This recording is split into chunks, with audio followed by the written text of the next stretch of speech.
Okay, so the next question is about one of my personal favorites, The Great Gatsby, and it wants, the age-old question, what does the green light at the end of Daisy's dock represent for Gatsby? And so I think for Gatsby, the green light represents, I think it represents a lot of things, but mostly I think it's his disillusionment of his own American dream.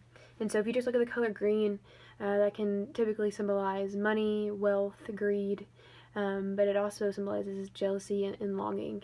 And I think the green light is to Gatsby is his only shot at a happy life because he equivocates that with Daisy. So his story, in terms of the American dream, is one of rags to riches.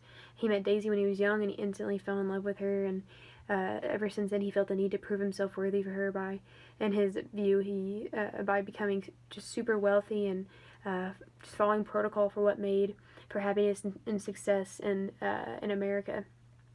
And Daisy was the only missing piece, and that is why he chose to live right across the bay and throw elaborate parties every weekend, just in case, or in hopes that she would show up and love him, I guess. And Nick himself even compares the green light. Nick, the narrator of the story, who isn't successful in terms of the American dream. He's just not a wealthy man. But he himself compares the green light to how the first settlers must have viewed America on their journey over. They just saw, big money signs, I'm sure. They're like, oh, we're about to get rich. And there are a lot of scenes where you see Gatsby standing on the dock reaching out to the green light, but no one but Nick saw him do this. And so I think this is a very intimate gesture that shows, to the outsider, he had it all. To everyone coming to his parties, most people didn't know anything about Gatsby. The whole book, everyone's always speculating things about him.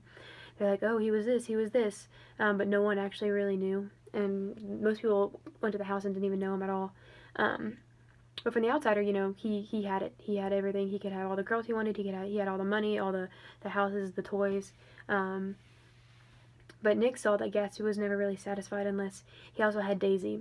And so Nick saw Gatsby reach out to her, and with her would come the fullness of his own life. The green light represents his hopes and his dreams. It's his guiding light in his life. It's kind of like his North Star. He equates the light to Daisy and to everything he ever wanted. And I think this just relates to the American dream because it is the American dream is a very materialistic mindset, and by standards of success, Gatsby had reached it, but internally he isn't truly happy, and he won't be because there is more to life, and without Daisy, it's not fully complete, and that is why it ends so sad as it does. Just because of this disillusionment that he had and his wrongful interpretation. And also just him thinking that Daisy is this perfect thing that's going to complete him, but as we know, Daisy kind of sucks in the end. And so, yeah, that's why the Great Gatsby ends the way it does, and that is what the green light represents for him.